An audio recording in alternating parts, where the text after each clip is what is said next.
Seja muito bem-vindo a mais um podcast da Barca.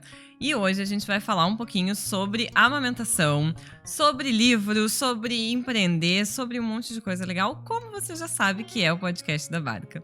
E para esse tema eu trouxe uma pessoa muito especial, porque ela fez parte da nossa vida e é muito louco, porque a gente só conhece ela há um ano, mas parece que ela faz parte da nossa vida toda, porque ela fez parte da nossa equipe de parto.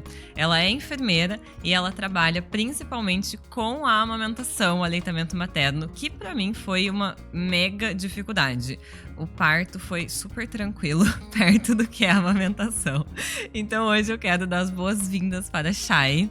Chay, muito obrigada por ter vindo. É um prazer imenso, né? Tô muito feliz. É o primeiro podcast realmente que eu participo, né? Ai, é o meu também. Não, mentira, é o meu terceiro. Tô muito feliz. Muito honrada também com o convite, Fê, porque, como você falou, parece que eu me sinto fazendo parte da sua família já. E faz. E sinto que vocês também são muito especiais, com certeza. Tô extremamente honrada e espero que possa contribuir, trazer um pouquinho da minha experiência e que a gente possa compartilhar também coisas que você passou e levar isso para outras pessoas que precisam também ouvir um pouquinho. E se apresente, quem é você, o que você faz. Já falei um pouquinho de você, mas... Eu sou a Chay, eu moro em Curitiba, né? Atendo presencialmente em Curitiba e na região metropolitana de Curitiba também, e online para todo mundo, para onde precisar de atendimento, né? Eu faço atendimentos online também. Eu trabalho com amamentação na área de obstetrícia, da saúde materna e infantil, há mais de 10 anos. Desde que eu me formei, eu sempre trabalhei com isso e faço isso com o maior amor e tentando melhorar e buscando novos desafios e oportunidades e tentando chegar mais longe a cada dia, porque todo mundo precisa falar sobre isso quando pensa em ter um bebê, não é só sobre engravidar. Exatamente, porque eu tava falando agora até no story, né? Eu não sabia nada, nem de parto, nem de bebê, nem de nada. Fui saber a partir do momento que eu engravidei e comecei a estudar sobre toda essa loucuragem aí. E aí, eu achava que eu ia amamentar até os 6 meses, porque eu sempre soube que era assim. Que você amamenta até os 6 meses, com 6 meses a criança come. Se você ainda tiver uma sorte, às vezes a criança come com 4 meses. A gente, né, a gente vai chegar lá. Você não fecha esse podcast agora. Confia. Confia. E daí você não amamenta mais. Então é isso. E eu achava que amamentar era, né, uma coisa assim, o bebê nasceu, ele amamenta. E aí você tá estudando sobre parto e você sabe que tem a golden hour, então você bota o bebê no peito e ele vai mamar. Assim, Tudo certo. E aí o Apolo nasceu naquele parto louco, né, que eu vou chamar ainda mais gente do coletivo, maravilhoso, inclusive, para falar sobre o parto. E aí o Apolo nasceu e como que faz esse bebê mamar? Se ele não mama. cadê o botão que aperta? Cadê o botão que aperta? Não era instintivo? Pois é, e ele não mamava. E aí? E aí depois eu fui descobrir que não era só até os 6 meses. Meu Deus, é uma coisa muito doida. Como que é isso? Na verdade, a gente começou a passar a se preocupar em se informar, né? As mulheres passaram a buscar informação a respeito de parto, amamentação, há muito pouco tempo atrás, né, Fê? A gente vem de uma cultura que estabeleceram que as coisas têm que ser assim, como uma linha de produção, muitas vezes, né? Engravidou, parto, nasceu assim, papapá, não sei o quê. E a gente tem, hoje a gente tem muitas opções, né? A gente tem acesso à informação, e isso pode ser muito benéfico, mas isso pode trazer alguns prejuízos também, né?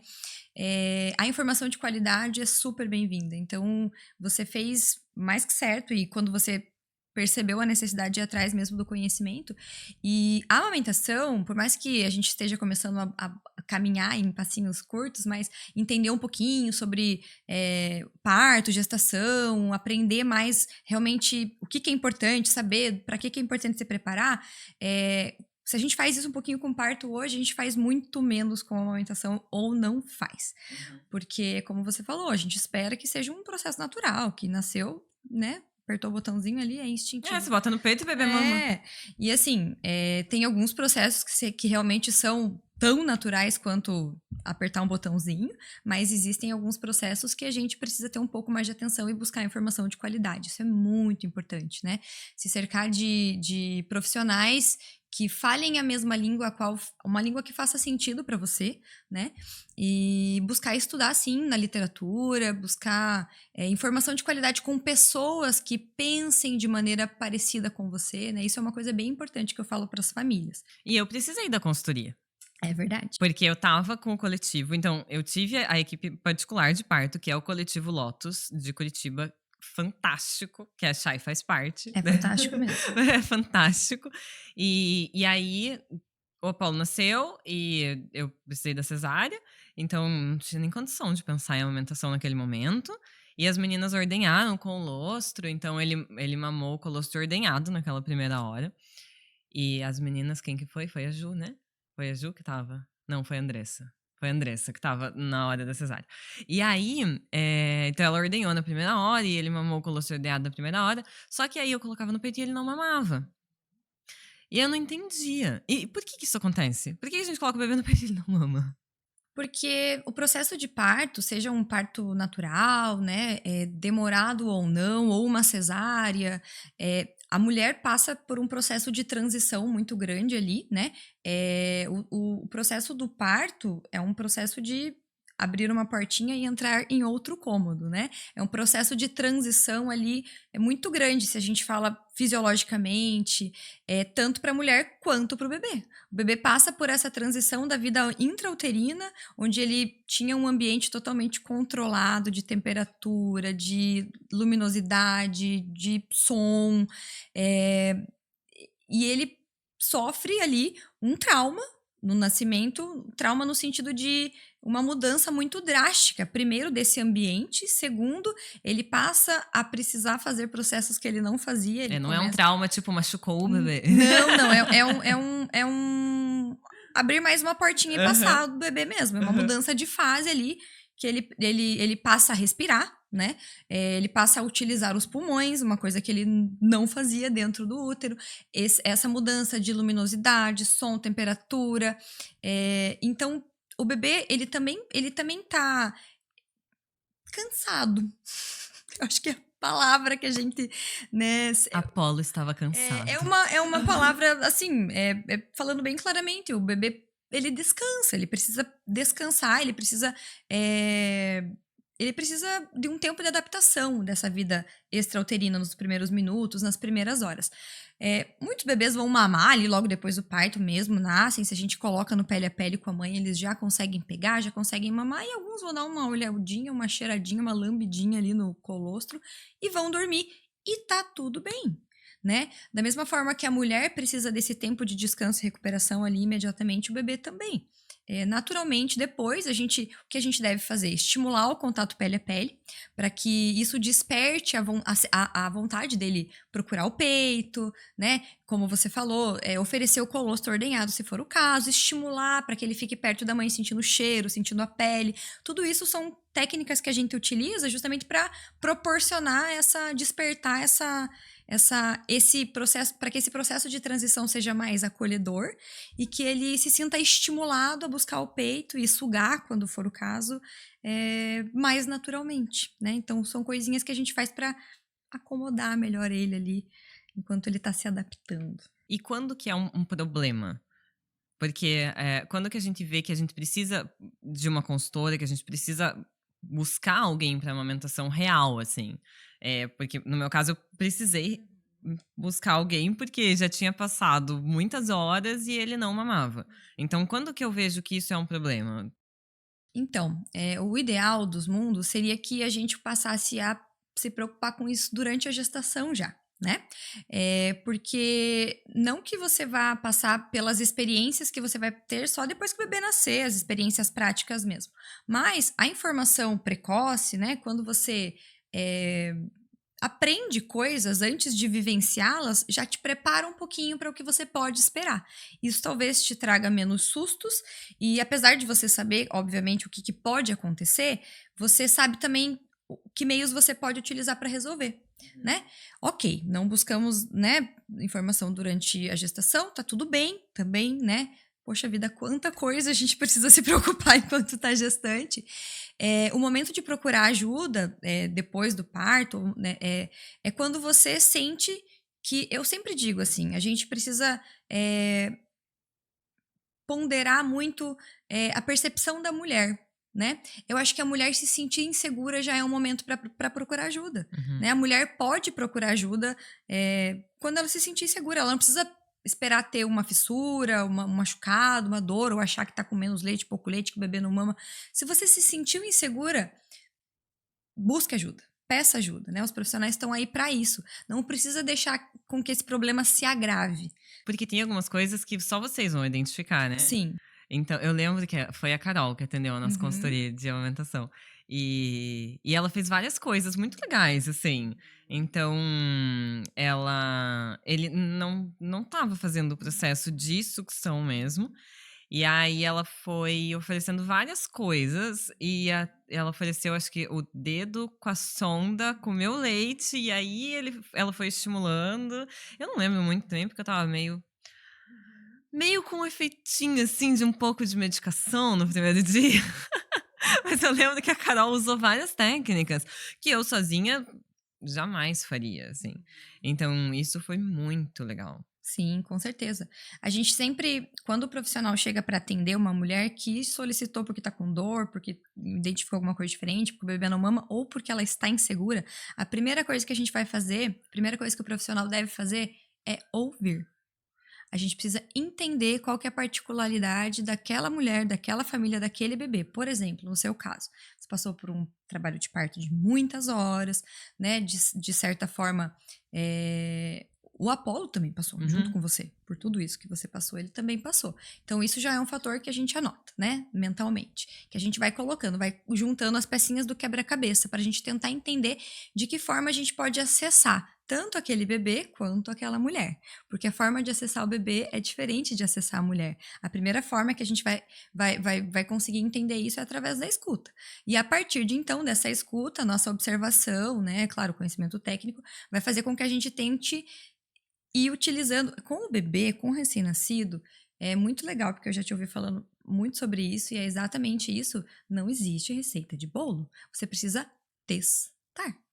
E nós, profissionais da saúde, também testamos, né? Então, assim, o que funciona para um bebê não vai funcionar para o outro bebê. Esse bebê tem uma situação diferente daquele.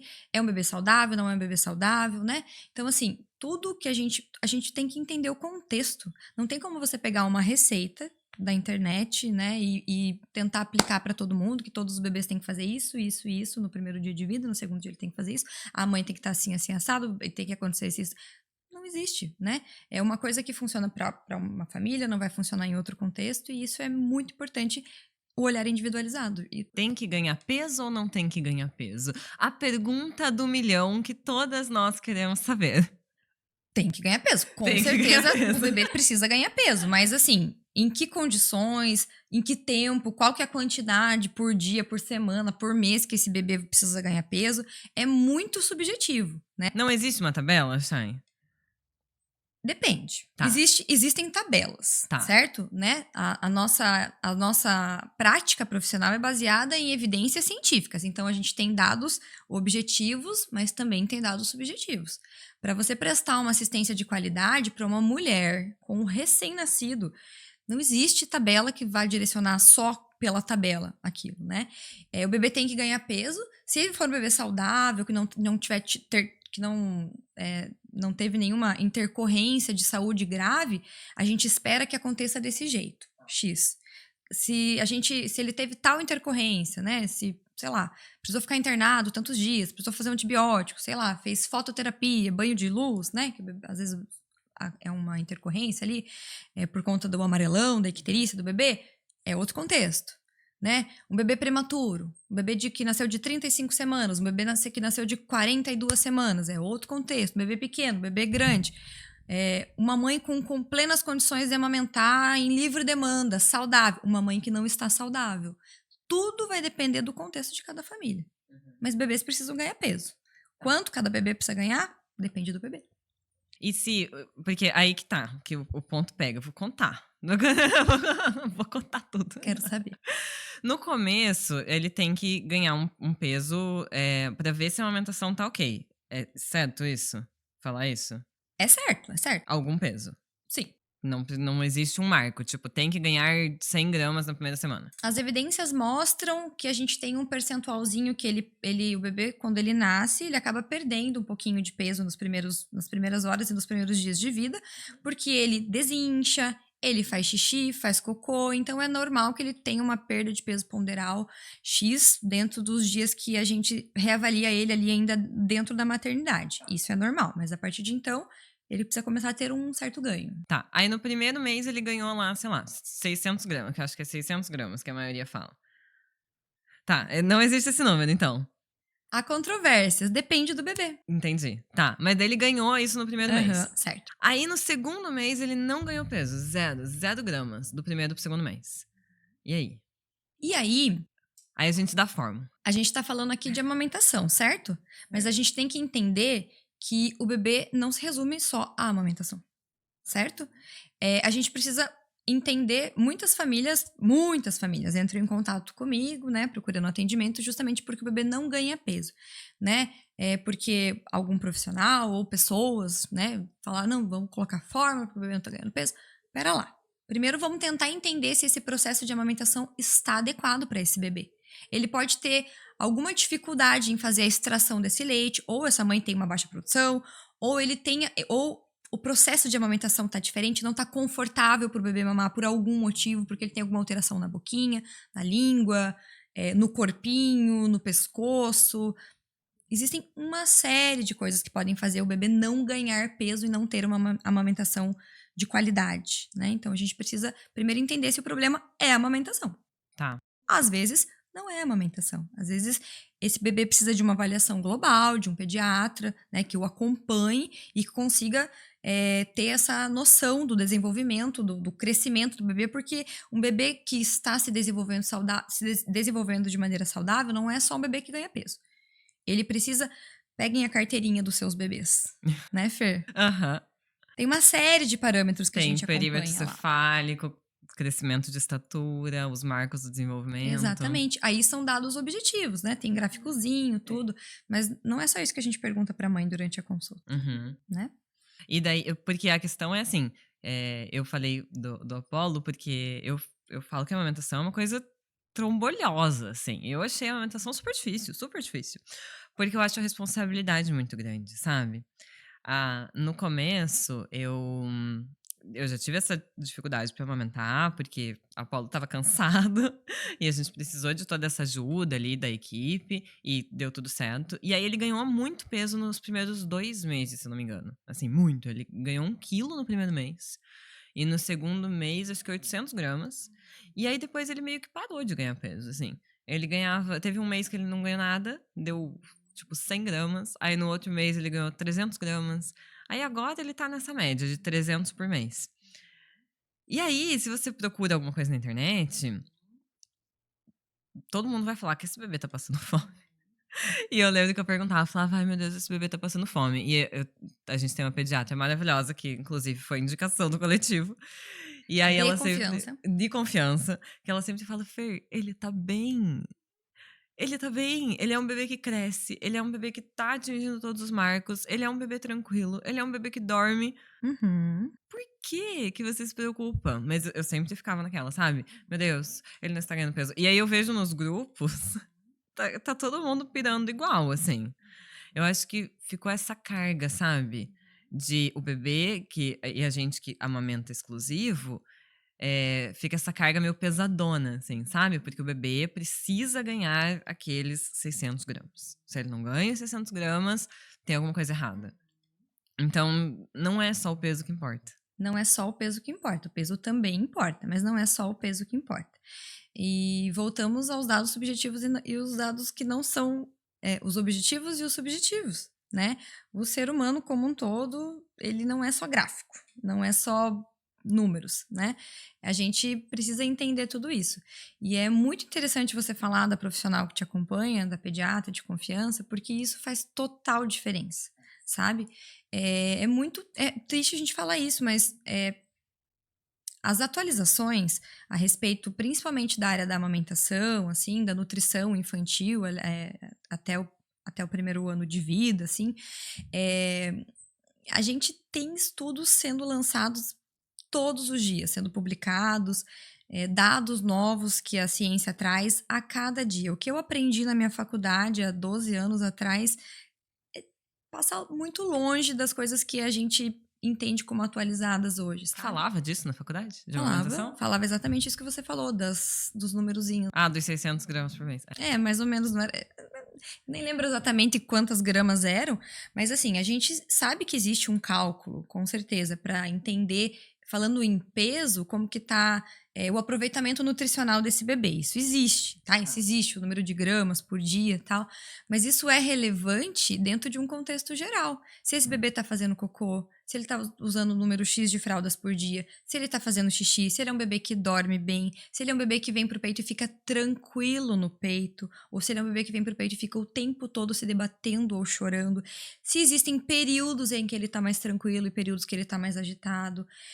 Acompanhar aqueles gráficos de desenvolvimento, né, da carteirinha é muito importante. Como é que tá o crescimento exponencial desse bebê, o desenvolvimento, como é que estão os reflexos de desenvolvimento desse bebê, né? Como que esse bebê tá reagindo aos estímulos que a gente coloca nele, né? Então, tudo isso vai dizer pra gente se ele é um bebê saudável ou não. E assim, olhar o processo de amamentação, com certeza faz parte de tudo isso. Pode ser um problema da amamentação? Pode, com certeza. Mas a gente só consegue definir isso avaliando, não te olhando 10 minutos em uma conversa e julgando pelo que você só me falou do peso. Mas eu acho que toda mãe gostaria que o peito fosse transparente. De preferência com um medidor. Exatamente, de volume. Pra saber o volume que o bebê tá mamando. E mais do que isso, de medidor de qualidade. Medidor de qualidade, pra saber se meu leite é bom. E aí, mas gente, é demais. Esse negócio da amamentação não é fácil. E aí, uma coisa que eu queria te perguntar. Como que eu sei se ele tá passando fome? Ele tá passando fome ou ele não tá passando fome? Porque é o que eu sempre falava pro Juliano. Eu falava, Juliano, esse bebê tá passando fome. Não é possível.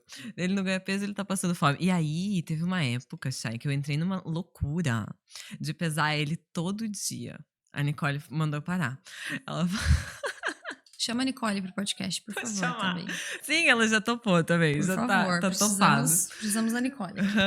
Eu pesava ele todo dia pra saber se ele tava ganhando peso. Todo dia. E ele não tá. Totalmente desnecessário. Porque Tem ele dia não que ele ganha faz peso. cocô, tem dia que ele não faz cocô, tem dias que ele fez mais xixi, menos cocô, menos xixi, mais cocô, o volume é diferente, o peso é diferente. Entende como o peso ele não é? Se você pira nisso. E aí, mas daí como que eu sei se ele tá passando fome? É a pergunta que não quero calar, que acho que é o que todo mundo quer saber. Meu bebê passa fome? Primeiro, sim, a gente precisa entender esses dados objetivos e subjetivos a partir de uma avaliação geral desse bebê, né? Fazer um exame físico, isso um profissional vai conseguir te avaliar. Por isso a importância das consultas periódicas num profissional de qualidade, com certeza. Um bebê mamando no peito exclusivamente, que está satisfeito, ele é um bebê que não precisa cronometrar tempo de mamada e horário. Porque é outra coisa que as mães piram, né? Outra coisa. Um bebê que está saudável, em livre demanda, mamando quando ele quiser, você está ali disponível, chorou, deu peito, o bebê fica tranquilo após o peito, né? Existem algumas coisinhas que a gente sabe que o bebê vai ficando tranquilo, que a gente observa que o bebê fica tranquilo. Não são todos os bebês que dormem no peito, né? Talvez eu já ouvi muito isso das pacientes, né? Ai, meu bebê não dorme no peito, ele nunca dorme no peito, é difícil de dormir no peito, acho que o meu leite não é suficiente, acho que o meu leite tá fraco. Não necessariamente o bebê vai dormir no peito, existem outros. O bebê se acalma no peito, ele depois de um tempo, você percebe que ele está confortável, ou ele está, todo tempo ele fica virando a cabecinha, se remexendo no colo, se movimentando. O bebê que está mamando bem e não está passando fome, sim, ele ganha, ele tem um crescimento e uma avaliação física adequada, e ele fica tranquilo após mamar. Então, basicamente, é isso, né? Fisiologicamente, ele tem que estar se desenvolvendo bem, estar saudável, e no peito ele precisa ficar tranquilo após mamar. Significa que as mamadas, ele tem que dormir ele tem que dormir 4 horas seguidas depois que ele mamou. Se ele dormir menos que isso, ele não está satisfeito. Se ele dormir 4 horas, ele está satisfeito? Não. Aí a gente entra em outras discussões a respeito de rotina, de sono, de qualidade da mamada, como é que funciona essa rotina da casa, são outras situações. Um bebê que tá passando fome, ele ia chorar. Um bebê que tá passando fome, ele vai chorar, né? Falando de bebês saudáveis. Tá. Bebês saudáveis que aconteceu alguma situação e esse bebê, né, aconteceu alguma situação que ele não tá conseguindo ter uma amamentação efetiva, ele vai chorar. Ele vai chorar. É diferente de bebês não saudáveis, né? Bebês que precisam de um acompanhamento específico, aí a gente tem alguns cuidados diferenciados. Mas, sinceramente, a maioria dos casos que você vê, tá tudo bem, né? Em questão de bebê, quando as mães chamam e acham que o bebê tá passando fome, a grande maioria das vezes tá tudo bem. A gente só precisa ajustar um pouco esse processo para trazer mais conforto e qualidade dessa amamentação, tanto pro bebê e pra mãe. Às vezes é um ajuste na rotina. Às vezes é uma ordenha a mais que você precisa fazer para deixar a mama um pouco mais molinha antes do bebê mamar. Às vezes é encontrar uma posição que ele fique confortável. Às vezes ele não gosta de mamar na posição convencional. Às vezes ele gosta de mamar invertida. Ou às vezes ele só vai se adaptar no cavalinho. Às vezes ele gosta mais de um peito do que do outro. A gente tem que dar uma disfarçadinha e depois mudar pro outro, quando ele estiver mais tranquilo. Então isso é observando, é entendendo o que dá para melhorar dentro de cada contexto. E você falou da livre demanda, foi outra coisa também super difícil. Outra polêmica, meu Deus. Porque no começo, eu acho que não tem nem como você não fazer livre demanda, né? Não tem nem o que discutir. Porque você não sabe do que é o choro do bebê. Mas, a partir do segundo mês ali, já começou a ficar uma coisa meio esquisita, assim. E o que acontecia? Tipo, o Apolo chorava. Aí eu colocava no peito. Ele não queria mamar. Então ele chorava mais, ou ele tinha acabado de mamar, ou ele mamava, sei lá, por 2 segundos e parava. E aí, se eu fazia isso, ele ficava mamando assim, pouquinho, bem pouco tempo, sei lá, de meia em meia hora. E aí, qual que era o problema? Eu não conseguia lidar com isso. Aí o problema é do lado de cá. E tá tudo bem também. Aí o problema não é um problema menor. Não é um problema menor, né? Porque a gente precisa resolver esse contexto da... A Nicole sempre fala, a gente precisa entender você e o bebê. Exatamente. Não é só o bebê. Exatamente. E aí, eu não conseguia lidar com isso, dele mamar, tipo, 2 minutos e fim. Porque eu sempre achava que se isso acontecia, ele não tava mamando o suficiente. E aí, era por isso que ele não tava ganhando peso. E ele tava se desenvolvendo super bem, lindo, maravilhoso. Mas eu achava que não tava ganhando peso. Eu achava não, ele não tava ganhando peso como, sei lá, quem que falou essa palhaçada? Como o quê? Da tabela dos 600 gramas. Eu quero falar com essa pessoa. Eu vou dar uma estudada, depois você me manda. E você me fala quem falou. É que... Existem números, mas não é assim tão... E aí, tá, dele não tava ganhando os 600 gramas. E aí, aí eu comecei a espaçar a mamada, mas não espaçar, tipo, nunca deixei ele chorando. Mas se ele dava uma reclamada, primeiro eu tentava outras coisas. Então, será que é o horário dele dormir? Ou será que não é uma fralda que tá suja? Ou será que ele não queria mudar de posição? Será que ele não queria alguma outra coisa? E aí eu tentava outras coisas. E funcionava. Às vezes eu precisei fazer higiene natural com ele. Nossa, isso dava outro podcast também. Porque ele sempre teve essa questão com o cocô, então a gente precisava fazer higiene natural, foi uma coisa. Até hoje eu faço. E aí, então eu avaliava outras coisas e via se não era outras coisas antes de mamar. Então deixava, tipo, a amamentação em último lugar, assim, sabe? E começou a funcionar muito bem. Porque aí ele meio que começou a fazer um tempo que não fui eu que coloquei, mas foi meio dele, assim, tipo, dava quase de 3 em 3 horas, sabe? E dava meio certinho, assim, o tempo que ele mamava. Só que ele mamava bem. Então ele mamava, sei lá, 20 minutos. Aí que nem eu conversei com a Nicole, acho que se colocasse tudo num pote, todo o leite em livre demanda e fazendo isso, acho que dá exatamente a mesma quantidade. Mas eu não conseguia lidar com o fato dele mamar 2 minutos e parar, e depois mais meia hora, mais 5 minutos, e depois mais tanto tempo, sabe? E aí eu fui tentando outras coisas. E pra mim funciona muito, assim. Tanto é que hoje a gente tem essa rotina. Hoje, você vai ver na geladeira, tem os horários, que é mais ou menos a hora que ele mama, pra quando eu saio, o Juliano saber. E um horário é às 14. E hoje, quando a gente terminou de almoçar e que ele tava mamando, era 2 horas. Olha só. É surreal. É incrível, né? E assim, o que você falou que, né, era o lado de cá que precisava de ajuda. Faz muito sentido, Fer. O que eu falo para todas as mães que eu atendo. Primeiro, eu sou enfermeira, eu cuido de saúde. Segundo, eu sou enfermeira obstetra, eu cuido de mulheres. E aí eu cuido do bebê também, né? Trabalhando com essa parte do aleitamento materno.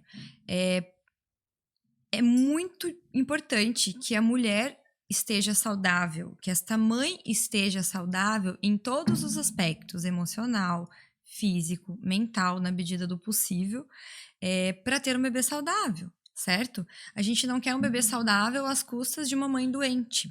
Então, isso é extremamente importante, não é menos relevante do que a saúde do bebê. É muito importante, por isso a importância da escuta individual. E tem uma situação, né? Toda vez que eu sempre costumo dizer isso também para as mulheres, né? Porque é recorrente. Todas as vezes, nem sempre que o bebê vier para o peito, ele quer mamar para encher a barriga. Mas todas as vezes que você colocar ele no peito, provavelmente ele vai mamar. Porque estar no peito, estar mamando, estar no colo da mãe para o bebê, principalmente ali, né, nos primeiros meses de vida, não é necessariamente e somente nutrição, encher a barriguinha, matar a fome.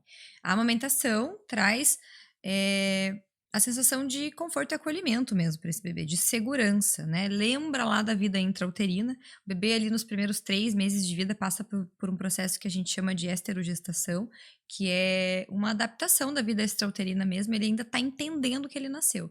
Então, tudo que para ele, tudo que recorre a voz da mãe, pele da mãe, cheiro da mãe, gosto da mãe, estar perto da mãe, né? Tudo isso vai trazer mais tranquilidade pro bebê. Às vezes é isso que você falou, é colocar no peito, dar 3 sugadas e dormiu, e depois, gente, mas...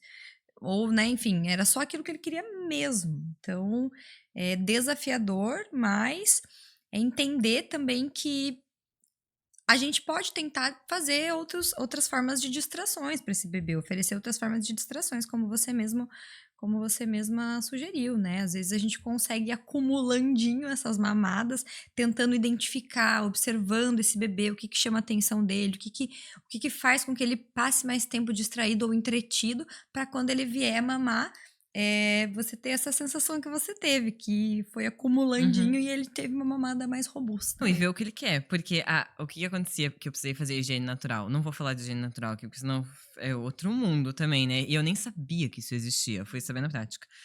Porque normalmente o bebê ele evacua no momento que ele mama, né? Por causa do reflexo gastrocólico. Geralmente. Então isso é bem comum, assim, dele fazer cocô enquanto ele mama. Só que o Apollo, ele parece. A gente falava que ele não gostava de fazer cocô. É claro que não é isso, né? Mas meio que parecia. Ele tinha esse desconforto. Aí depois a gente descobriu que tem a tal da disquesia, né? Que é esse desconforto que o bebê sente, que não é uma dor, mas é a coisa diferente acontecendo. Uhum, que ele nunca viu acontecer. Que nunca aconteceu na vida dele. Então ele gritava. E aí, se ele mamava, se eu colocava ele pra amamentar e aí ele começava a sentir essa vontade de fazer cocô, menina, ele começava a ficar muito agitado. E aí ele chorava. E aí ele gritava. E aí ele tirava e colocava o peito na boca. E aí ficava todo mundo nervoso. E aí eu descobri que se eu colocasse ele numa posição tipo de cócorazinhos, assim, e aí eu colocava um paninho embaixo. Antes de mamar, ele chorava também, mas ele fazia o cocô e aí depois ele mamava na paz do Senhor. Então eu fazia isso toda vez. E aí a Nicole falou: Nossa, muito legal que você descobriu isso. E isso a gente não encontra em nenhum livro. Você descobriu observando o seu bebê. E aí depois eu descobri que chama higiene natural, né? E até hoje, tem vezes que ele tá lá, e ele tá lá, fazendo força, ele fica. Aí a gente vai lá, tira a fralda. Eu já coloco ele no pinico, Chay. Tem 6 meses, o ser humano. Aí tem que levar ele, colocar ele no pinico. A gente foi viajar. Você acredita que eu tive que pedir um assento redutor de privada no hotel? Porque. Porque eu não tava conseguindo segurar direito. Aí eu pedi pra camareira, eu falei, por acaso você não tem? Daí ela trouxe, deu tudo certo, tirei até foto, gente. Enfim. E aí, funcionou. Então, era uma coisa assim, que ele não queria mamar, muito pelo contrário. Enquanto eu amamentava, era caótico. Então, foi dessa observação, sabe? E aí, tem muita gente que fala que eu não faço livre demanda por causa disso, porque ele mama mais ou menos sempre nos mesmos horários. Mas aí já tem gente que fala, não, o que você faz é livre demanda, porque você só identifica... Opa. Você só identifica quando ele realmente quer mamar. É livre demanda? Não é livre demanda? Não importa se é livre demanda ou não é livre demanda. Você acha que é livre demanda? O que você faz com ele? Você dá o peito quando você sente que ele quer o peito?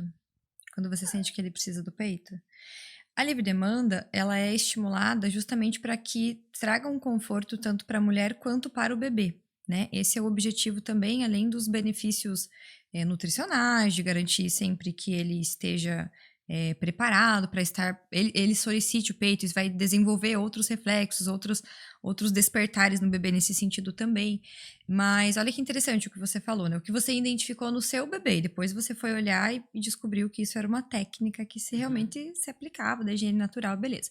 A ciência, principalmente quando a gente lida com saúde, ela é baseada primeiramente em práticas, né? Os estudos só são validados depois que nós aplicamos. O que você fez nada mais é do que validar antes de comprovar se realmente funcionava sem saber, intuitivamente.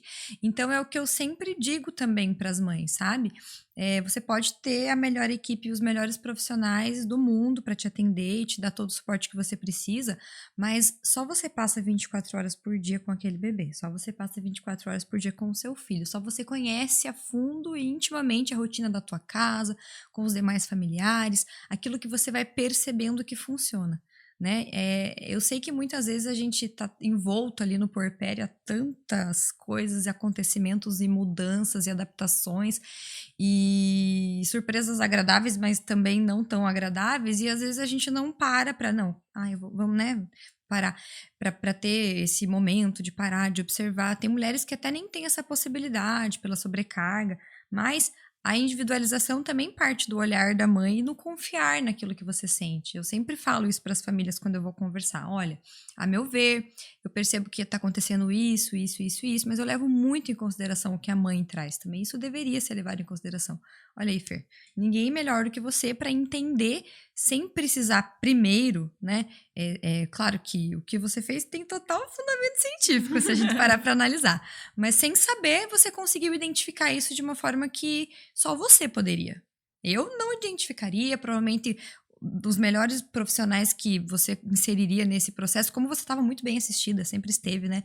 Isso é uma coisa que só você conseguiu. Então é olhar para o seu bebê, é olhar para a sua rotina, é testar, né? E compartilhando sempre isso com as pessoas que estão te dando suporte profissional, mas isso é muito importante, esse olhar individual. E é muito doido, porque eu acho que existe eu acho não, com certeza, né? Mas tem uma conexão entre a mãe e o bebê que é uma coisa surreal, assim. É bizarro, é bizarro. Porque o Apollo, ele faz um mito, né? Que é o bebê que é amamentado não dorme tanto tempo, porque a fórmula é mais forte. Apollo dorme 12 horas. Sem acordar. Mas às vezes ele acorda. E sabe quando que ele acorda? Quando parece que a minha produção no dia anterior foi um pouquinho menor. E aí ele dá uma acordada. E aí ele mama na madrugada. E aí nos próximos dias a minha produção é melhor. Porque ele mama mais. Faz sentido? Faz sentido porque, assim, a produção de leite, ela tá totalmente ligada com a tua engrenagem hormonal, né? Se existe alguma coisa que interfere nessa engrenagem hormonal, um período de maior estresse, de maior oscilação emocional, psicológica, cansaço, exaustão, irritabilidade, tudo isso vai influenciar, sim, tá? Isso é verdade. Aquela história do, fiquei nervosa, meu leite secou. Não é exatamente assim, mas tem muito fundamento. Então, se, né, porventura ali no dia anterior aconteceu alguma situação, né? Você não dormiu tão bem na noite anterior, ou você estava doente, estava gripada, aconteceu alguma situação, o teu corpo estava passando por algum período de estresse, que você teve uma demanda um pouquinho menor de produção, ele talvez ingeriu um pouco menos de caloria e precisou de uma acordada ali no meio da noite para conseguir compensar. E no outro dia, ele começa a mamar mais e o teu corpo naturalmente volta a regular essa produção. O que faz o estímulo da produção de leite é a demanda do bebê. Você vai produzir a quantidade de leite que o Apollo mama. A vizinha vai produzir a quantidade de leite que o bebê dela mama. O nosso corpo, ele é sábio e funciona numa engrenagem perfeita nesse sentido. Então, isso é uma coisa que a gente observa claramente também na queixa das mulheres. Às vezes, só perguntando o que aconteceu ontem para saber por que esse bebê dormiu menos ou por que você acha que estava com menos produção, tentando entender o que aconteceu ontem, ela me conta uma história parecida com a tua, a gente já consegue identificar um fiozinho por onde começar a entender a história do porquê aconteceu aquele problema. E aí ele volta a dormir. Daí nos outros dias ele dorme às 12 horas. Mas eu acho uma coisa... É muito legal, assim, de ver como que funciona, né? E eu achei que com a introdução alimentar eu dei uma respirada, sabe? Porque eu achei a parte mais difícil da amamentação, que é o que eu falava pro Juliano, é a responsabilidade. De toda a responsabilidade da nutrição desse ser humano ser minha. Achei meio pesadão. A maternidade é difícil a gente até falar muito algo diferente disso, mas todas as mulheres hão de concordar, né? A maternidade inconscientemente já vem com uma carga inerente de culpa, parece, para todas as mulheres, né? Você acabou de engravidar e já tem um monte de culpa junto ali. Ai, porque eu não fiz isso, porque eu não fiz aquilo, porque eu deveria ter feito isso. E assim, a culpa parece que só vai aumentando conforme o passar do tempo, da gestação, daí o parto, daí a amamentação, daí a nutrição, daí a introdução alimentar. Não tem nada que eu fale nesses minutos de podcast ou que você fale que vai diminuir essa culpa dessas mulheres, né? Essa sensação de culpa. Mas a gente tem que olhar com um pouco mais de carinho, talvez, para o nosso processo também, de mulher individualmente, né? Não diz respeito à culpa, diz respeito à responsabilidade, é o que você falou.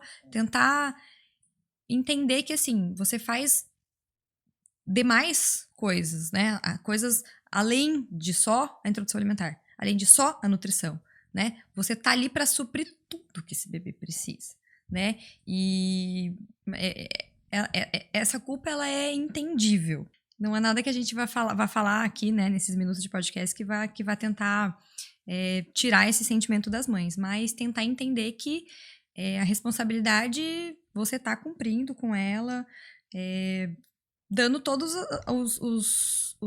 proporcionando um ambiente saudável para essa criança crescer, né? Não só da nutrição, mas também da nutrição. Isso é mais uma contribuição que você está fazendo.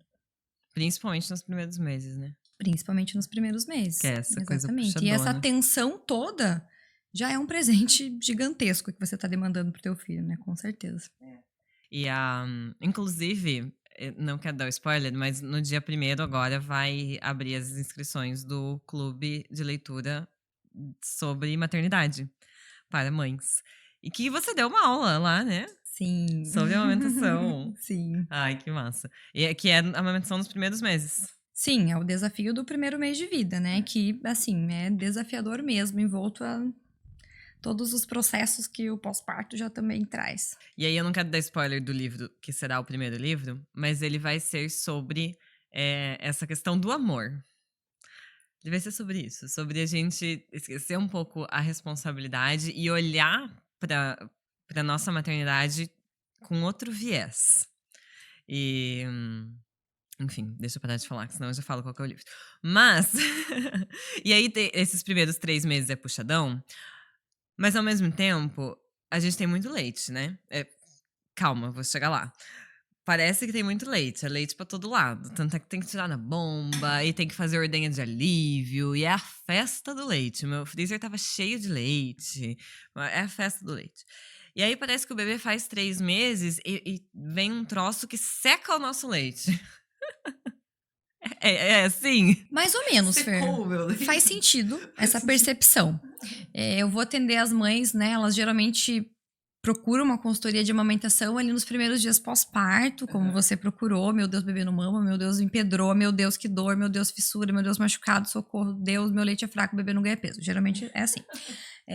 E aí, eu sempre digo para elas, né? Eu sempre tento chegar já com uma conversa motivadora. Para não desistir. A gente vai entender o que aconteceu, vamos tratar, isso vai passar. Eu sempre digo para as mães, olha, vai passar esse momento da pojadura, que as mamas estão bem cheias, que é a descida do leite ali, dos 3, 4 dias depois do parto, né? Que é um momento mais crítico para a maioria das mulheres, né? A mama fica mais cheia, quente e tal. E eu sempre falo para as mulheres, calma, vai passar. Espera, né? Vamos fazer vamos tomar os cuidados que a gente precisa agora, vamos fazer as técnicas de prevenção necessárias para que isso passe, não te traga mais danos, a gente trate o que tá ruim agora para melhorar, e daqui uns 7, 8 dias vai regular a tua produção, porque a pojadura é desregulagem, é descida desenfreada para vamos colocar leite nessa criança. O corpo entende isso, né? Nasceu, opa, leite, leite, leite, leite. Começa a dar uma reguladinha depois dos 8, 9 dias do pós-parto, 10 dias ali, show. Aí fica uma benção, é uma maravilha. Aí, ok, segue o fluxo. E aí o teu corpo vai começar a regular a produção de acordo com aquilo que o bebê demanda a partir de então. Chegou perto dos 3 meses, eu sempre falo para as mães, olha, agora, beleza, vai me mandando mensagem, que você precisar, tamo aí. Mas você vai me mandar uma mensagem depois, antes perto dos 3 meses de idade. Né? Assim, é claro, é batata. Chay. Acabou. Tá muito murcho. Eu acho que minha produção diminuiu. Eu acho que eu não tô mais produzindo leite o suficiente. Perto dos 3 meses de vida do bebê, primeiro que a gente tem um salto de desenvolvimento bem importante, né? O que a gente não pode descartar. Isso influencia totalmente na rotina, na reatividade do bebê, nas demandas de amamentação, né? É tema para outro podcast, né, Fer? Mas, nesse momento ali, próximo dos 3 meses de vida, na verdade, é quando tá regulando. Então, é boa, a notícia é boa, não é ruim, né? Claro, a gente tem que avaliar a situação, né, caso a caso, mas geralmente perto dos 3 meses é quando realmente aí sim acabou a esterogestação. Acabou, né? Acabou.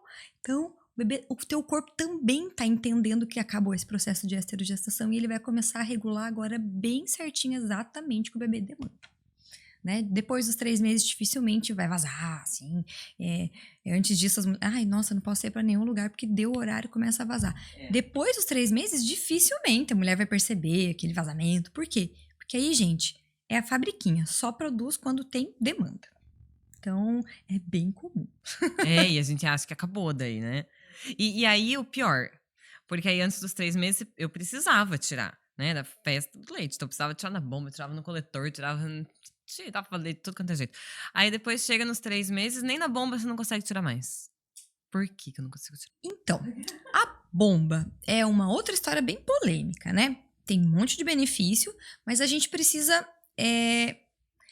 usar com critério, certo? A melhor forma de ordenhar o leite humano é a boca do bebê, gente. Ninguém vai conseguir ordenhar tanto quanto a boquinha do bebê. Ela foi feita para aquilo, certo? A mama foi feita para a boquinha do bebê conseguir fazer a sucção adequada, tá? A areola tem aquele formato, a mama tem aquele formato, o mamilo tem aquele formato para entrar na boquinha do bebê. Não é nem pra gente ordenhar com a mão e nem pra colocar bomba. A tecnologia nos permitiu aprender a fazer ordenha manual, maravilhoso, e a bomba também, a bomba extratora. Mas nem sempre a bomba vai fazer uma extração de qualidade quanto a boca do bebê. Ou às vezes a ordenha manual funciona muito melhor nesse sentido. Às vezes é a gente ajustar um pouquinho a técnica, às vezes é tentar entender que horário do dia você vai produzir mais leite, para você ter uma ordenha de qualidade.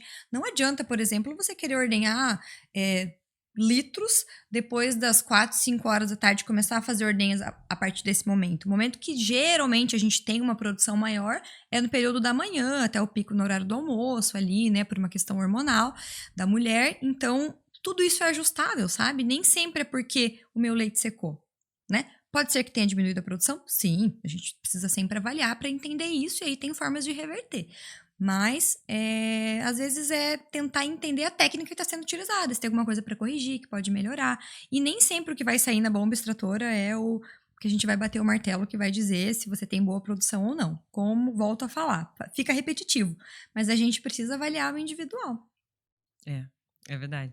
E eu acho que a maioria tem essa questão, né? Porque a gente sempre fala com as amigas. Você vê no grupo de mãe, tá todo mundo pirando igual, né? Às vezes é só trocar a bomba. Pois é, né? Tem isso. Tem mulheres que só conseguem extrair manualmente, que não se adaptam com a melhor bomba do mercado. Então, isso não é critério, definitivamente. E dá pra voltar ao trabalho e continuar amamentando? Porque aí eu descobri que a amamentação não é só até os 6 meses. Aí teve essa coisa, né? Que eu falei lá no começo, que eu achava que eu ia amamentar só até os 6 meses.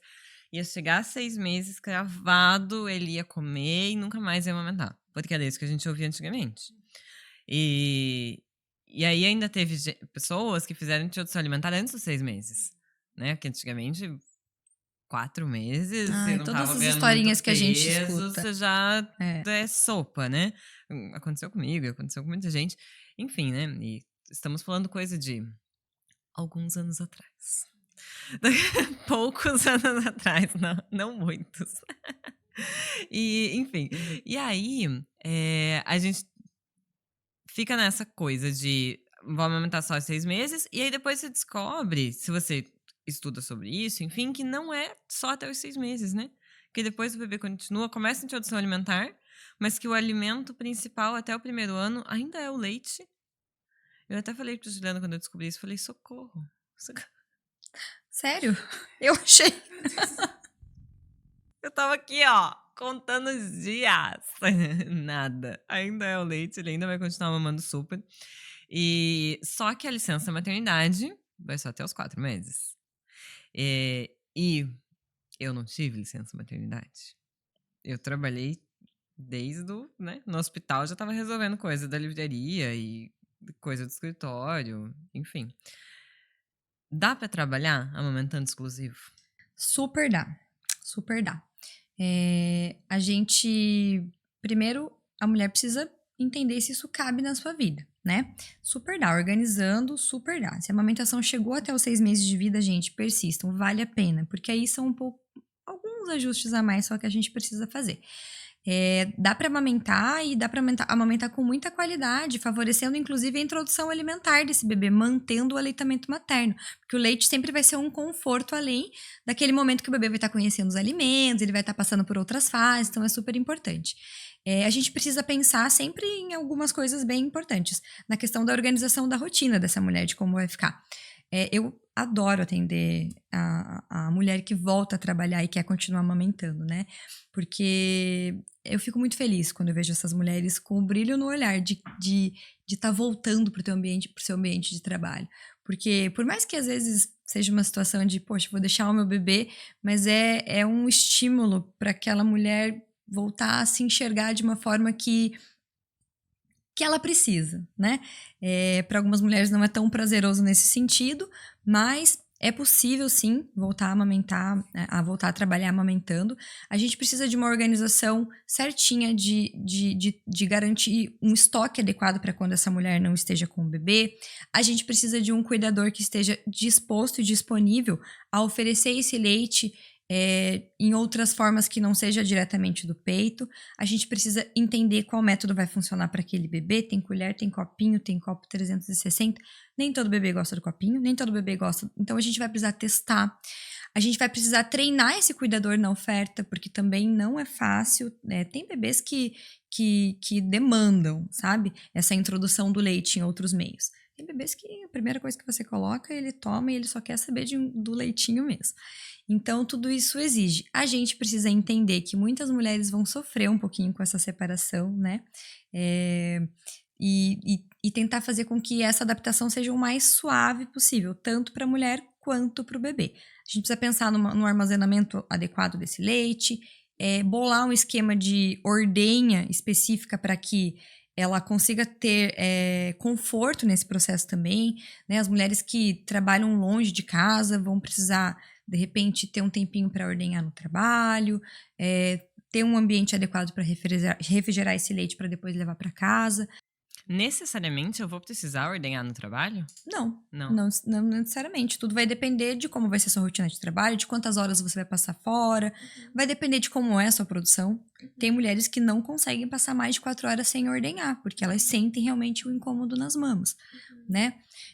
Então, tudo vai depender da avaliação de como vai ficar a rotina dessa mulher. Por isso que é importante conversar com um profissional, porque a gente vai tentar entender qual que é a rotina de cada família, o que essa mulher precisa, quantas ordenhas por dia, quantos dias antes é interessante ela começar a ordenhar para ter tantas ml para deixar armazenado, para não precisar ficar fazendo 8 ordenhas no mesmo dia, em cima da hora, né?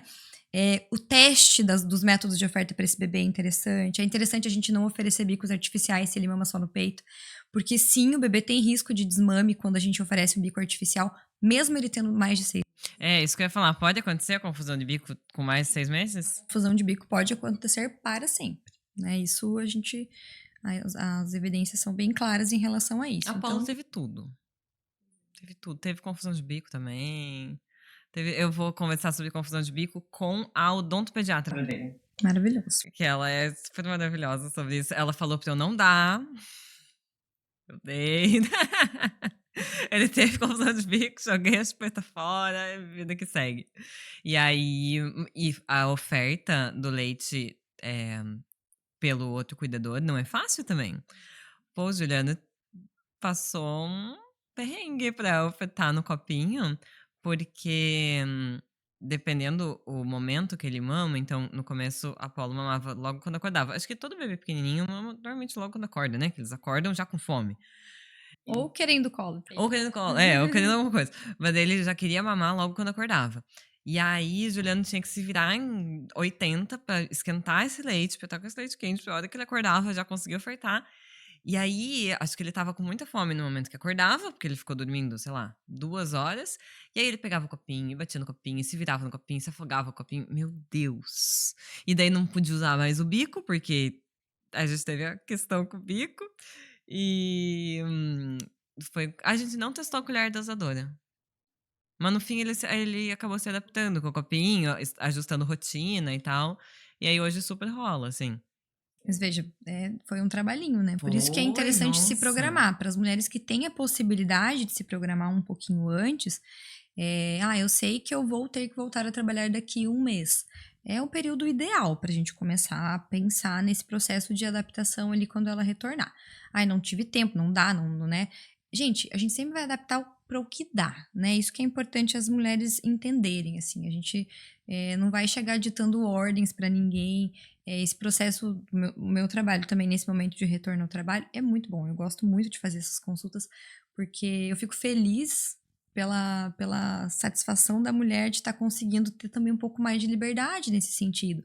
Porque ter um outro método de oferta confere um pouco mais de liberdade para essa mulher, um pouco mais de Tira a autonomia. tal da responsabilidade. Exatamente. Para ela poder também sentir que ela pode ficar confortável em cuidar de si, em se ausentar em algum momento, se ela precisar, porventura, não só para trabalhar, né? Pode fazer massagem, gente. Façam massagem.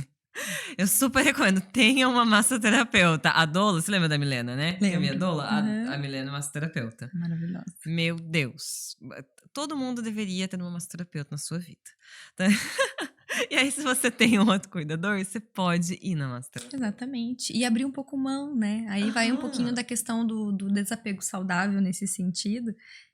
Tudo faz parte do nosso treinamento mental ali para conseguir também galgar esses degrauzinhos, né? É verdade.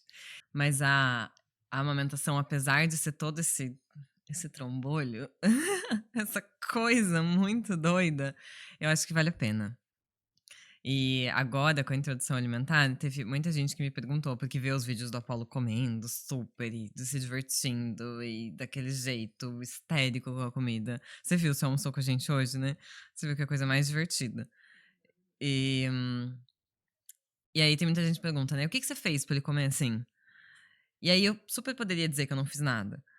Mas não é um nada. Porque eu acho que isso vem desde a amamentação. Ajuda na introdução alimentar. Isso é fato, né? O bebê amamentado, ele já tem esse contato com os sabores diferentes e... Muda mesmo o gosto do leite? Eu nunca experimentei, sabia? Porque tem mãe que fala que experimenta, eu não experimentei. Tem mãe que experimenta, tem bastante mãe que experimenta.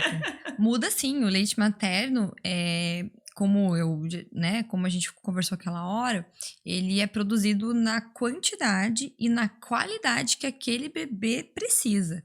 Uma mulher que pare um bebê de 32 semanas, por exemplo, produz um leite de uma composição totalmente diferente de uma mulher que pariu com 41 semanas e um dia, né? E se você pode parir 2 bebês, você pode parir 2 bebês com a mesma idade gestacional, a composição vai ser diferente. A necessidade nutricional de desenvolvimento, de acordo com a faixa etária, muda. Com isso vai mudando consistência. Por vezes o leite tem uma concentração maior de gordura, por vezes uma concentração maior de açúcar, de água. Depende muito. Quando o bebê toma vacina, muda a coloração. Isso que eu ia falar, eu já percebi que às vezes muda a cor. Totalmente. Se o bebê está passando por algum processo de doença, essa essa composição nutricional também muda. É fantástico, assim, né? Dá pra gente ficar falando horas e eu consigo ficar tranquilamente falando horas sobre os benefícios do aleitamento materno. Mas sim, muda o gosto, inclusive, e faz todo sentido o que você falou. Isso é uma coisa que as nutricionistas também batem muito na tecla, né? Que o bebê que começa a introdução alimentar, tendo sido amamentado só no peito, ele já está acostumado com essas nuances dos sabores, as papilas gustativas, os reflexos de deglutição do bebê, o próprio desenvolvimento do mastigar, mandíbula, maxilar, desenvolvimento da língua, dos músculos da estrutura da face, da boca, da mastigação, desenvolvimento da dentição, eles é totalmente diferente, né? Então, faz total diferença, Fer. Faz total diferença de uma maneira muito positiva. Eu achei que valeu a pena insistir na amamentação. Na verdade, valeu super a pena insistir na educação, Faz todo sentido. sabe? Todo sentido o que você falou. Desde o começo, assim, valeu muito a pena insistir no conhecimento, em buscar conhecimento sobre gestação, sobre parto, sobre puerpério, sobre amamentação. Tive o privilégio de ter uma equipe particular maravilhosa. Mas ainda que não tivesse equipe particular, todo o conhecimento que a gente buscou nesse caminho, sabe? Eu acho que valeu muito a pena, assim. Então, não só insistir na amamentação, mas insistir nesse conhecimento, em saber de tudo isso. E aí, se eventualmente precisasse de uma fórmula, porque aí que tá, né? Não vamos ser, meu Deus, a fórmula é horrível. Não, Horrível era o leite condensado, Uhum. que eu descobri que foi desenvolvido para bebês. Tem algumas teorias. tem as teorias, Sim, né? eu ouvi outras teorias semelhantes também. Mas tem você já viu que tem um anúncio real, e esse anúncio é verdadeiro, que diz lá, leite condensado, o melhor alimento para o seu bebê? Graças a Deus não vi, gente. É um anúncio americano e ele é real, ele existe. Tô apavorada. Aham, acho que ele é dos anos 70, se eu não me engano. Aham, pesquisa. Ele é um anúncio real, é um anúncio de jornal. E aí era o leite condensado e falava o melhor alimento para o seu bebê. E então isso era terrível, né? A fórmula hoje não é terrível. Mas o que eu acho que valeu a pena insistir na amamentação foi insistir nesse conhecimento, sabe? E aí conseguir ter uma amamentação mais tranquila. Não que tenha sido. Sim, Feri, o que você falou sobre a fórmula é exatamente isso, né? A gente tem que pensar que a tecnologia ela trabalha a nosso favor se a gente fizer com que ela trabalhe a nosso favor. Exatamente. A invenção da fórmula é uma tecnologia, a gente tem ela graças à tecnologia. E que bom que existe, pra gente não precisar dar leite condensado para os nossos bebês, né? Mas, assim, não precisando da tecnologia, maravilha, né? Ela tá aí, a conversinha das intervenções, né? O quanto interferir atrapalha, Uhum. né? Nesse sentido, assim, faz todo sentido acho que esse nosso raciocínio. E não tem muito livro sobre, né? Sobre- Aleitamento materno. Que não seja livro técnico. Exatamente. É muito difícil a gente encontrar publicações literárias realmente de fácil acesso para a população em geral. Muito. Até a literatura bem técnica é um pouco escassa, né? A gente tem muito estudo, tem muita publicação, mas assim, compilado de informações técnicas de qualidade também é raro. A amamentação foi tida como secundária durante muito tempo, né? A gente passou a nossa civilização a olhar muito mais para o momento da gestação e do parto, de fato, né? Como sendo crucial ali nesse momento de transição, nesse momento de passagem grande da vida da mulher, do bebê, do nascimento, né? Então a amamentação nunca foi levada nunca foi dada, eu acho, como hoje, a real importância, né? A relevância de se estudar sobre. A gente tem, veja só, o Instituto Internacional de Lactação, o primeiro que foi, né, criado, tem 38 anos de vida. Caramba, é ontem. Que normatiza, foi o primeiro compilado, né, onde profissionais e estudiosos da área, fica no Canadá, esse instituto, e ele tem 38 anos de vida, gente, é um pouco mais velho que a gente, né? E até então, tudo era muito empírico o que a gente sabia sobre a amamentação. Esses dados técnicos mesmo, esse olhar, né, de diversos profissionais, né, odontologistas, fonoaudiólogos, enfermeiros, médicos, fisioterapeutas voltado para a amamentação, até o que quando a gente busca mesmo essa especialização ainda é muito escasso. Então, é cavocar, sabe? Não, e não tem nem dentro da própria maternidade, porque o Apollo, ele fez aquele cortezinho no freio, a frenectomia, dentro da maternidade, pelo pediatra. E a odontopediatra dele falou que não poderia. Ela falou que ele teria que ser avaliado por uma fono, e aí a fono teria que ter feito o encaminhamento para a odontopediatra, que é quem faz a frenectomia. E... É o momento que a consultora de amamentação vai ficar muda no podcast. Porque eu não sabia. Mas é chocante, assim, que a gente não tem essa estrutura ainda, nem dentro de quem deveria ter, né, Chay? Então a gente não tem. Eu sei que muita coisa a gente acaba não falando, e enfim. Mas a gente não tem. Não tem. Então, e quando a doutora Gabriela vier aqui, ela vai poder falar sobre isso. Mas ele fez a maternidade e, né, enfim. E aí ela falou, mas quem que indicou? Falei, sei lá. E assim, ó, aquela coisa, né? Eu tava recém-operada naquele troço, eu nem sei o que aconteceu direito. Mas eu sei que ele fez lá, eu sei que foi pelo pediatra do plantão, e não foi uma super avaliação, sabe? E não tinha, eu acho que não tem esses profissionais dentro da maternidade para avaliar. O procedimento da frenectomia é muito criteriosa a avaliação hoje. Antigamente, realmente, era uma linha de produção, o bebê apresentava um freio mínimo ali, né, sublingual, tal, já era feito o procedimento. Hoje isso realmente não é mais indicado.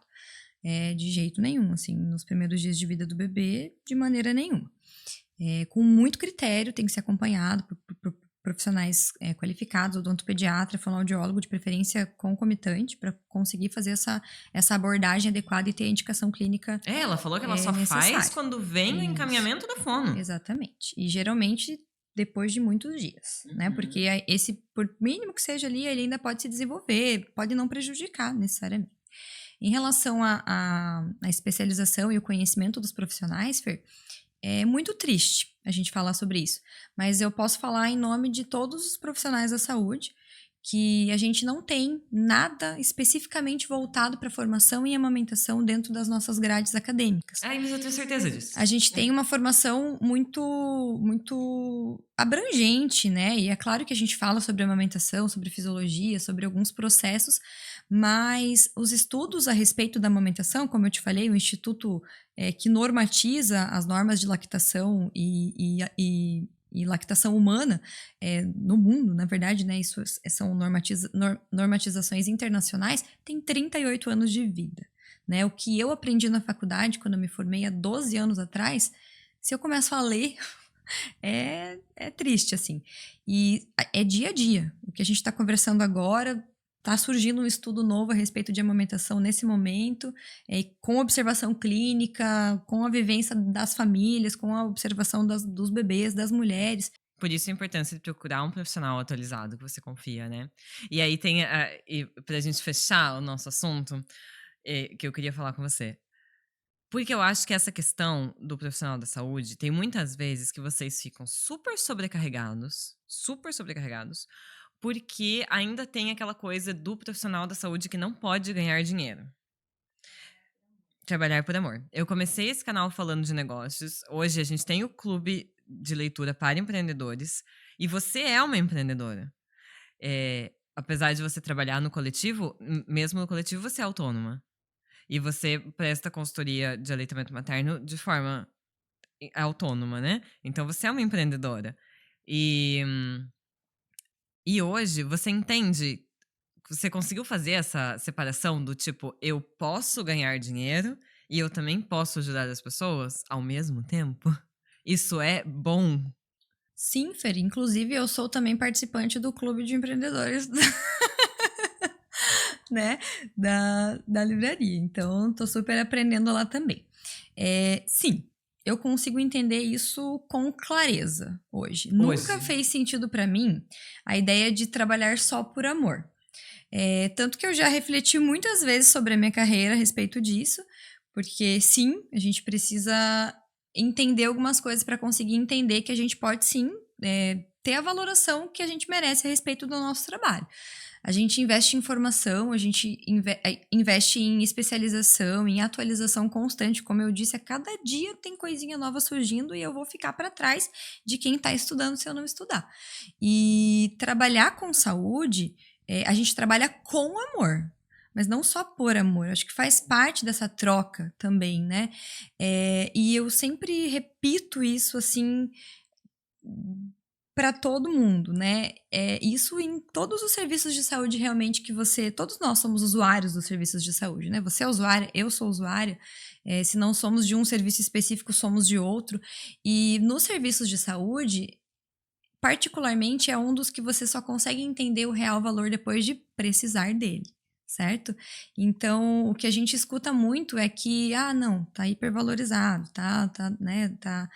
não, esse não tá condizente com o valor, mas ninguém fala isso após passar pela experiência do atendimento, né?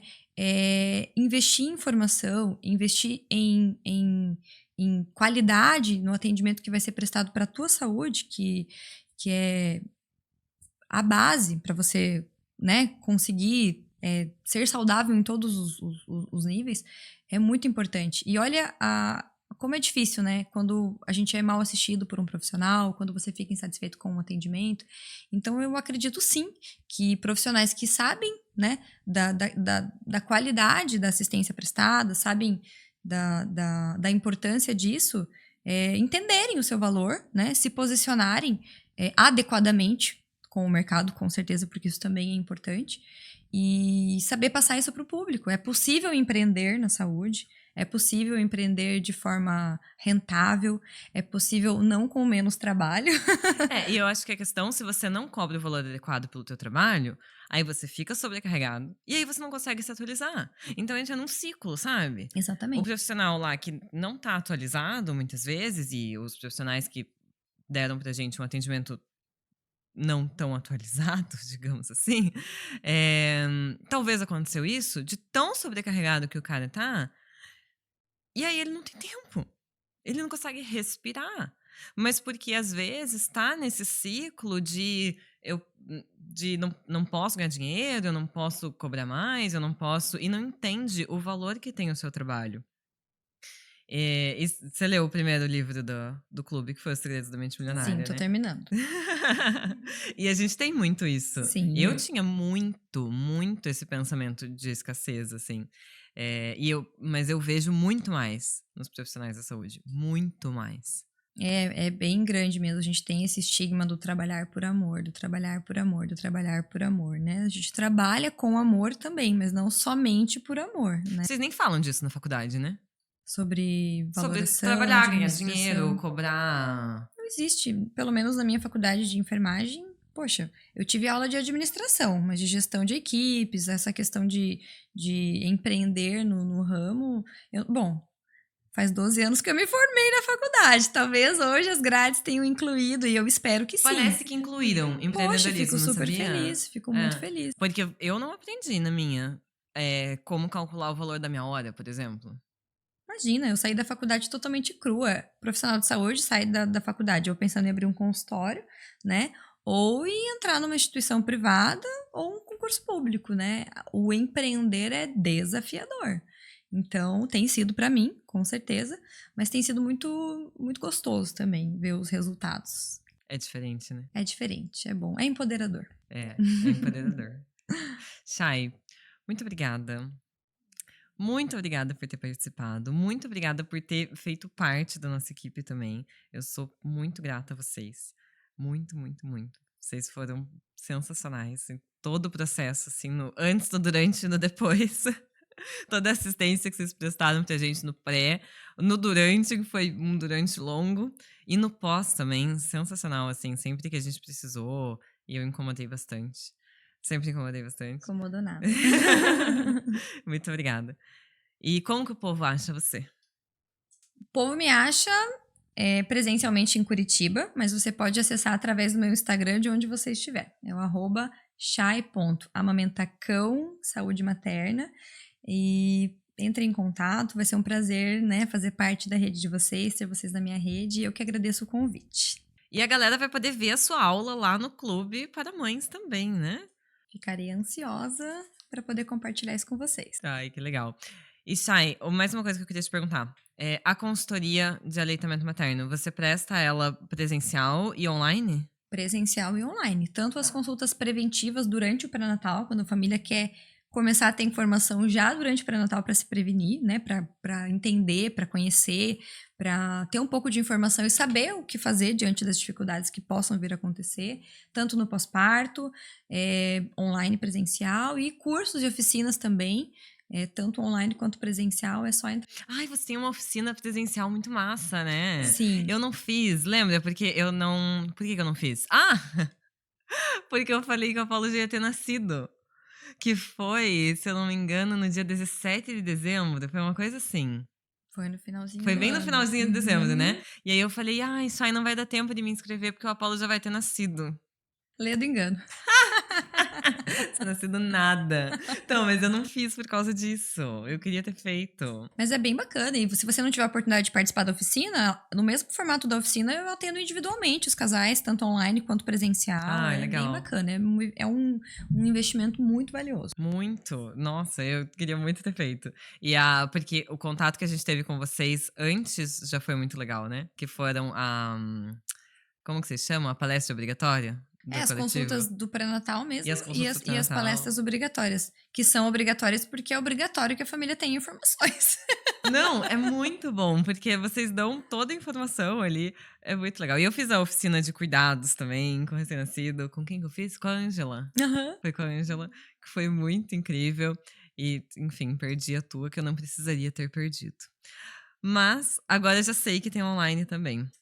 Então, se a galera precisar, entra lá no seu Instagram. Então, beleza. Só mandar uma mensagem. Então, se a galera quiser te conhecer, eu vou deixar o link do teu Instagram no descritivo aqui do vídeo. E se você quiser conhecer também o Clube da Barca, a gente tem o Clube de Leitura para Mães, que vai abrir agora no dia 1º de agosto, que tem um direcionamento de leitura todo mês. Você recebe um vídeo com direcionamento de leitura com um livro do mês sobre maternidade. E o primeiro vai ser um livro muito lindo. Eu acho que ele é o meu livro preferido na área da maternidade. E depois te conto qual que vai ser. E no final do mês tem uma resenha, um resumão, um aulão sobre esse livro. E toda semana tem aula com convidados super especiais sobre assuntos relacionados à maternidade. Inclusive, uma dessas aulas vai ser com a Chay sobre aleitamento materno. Então, muito obrigada em dobro pela aula do clube e pelo podcast. Adorei receber você aqui no nosso Meio do Mato. E vou aguardar as próximas meninas do coletivo. Você avisa elas que elas vão vir todas? Com certeza, vai fazer filhinha. Avisa que o barreado é bom? Nossa, é maravilhoso, gente. Sensacional esse barreado. Chay, muito obrigada. Obrigada a você, Fê. Beijo pra vocês e até o próximo vídeo.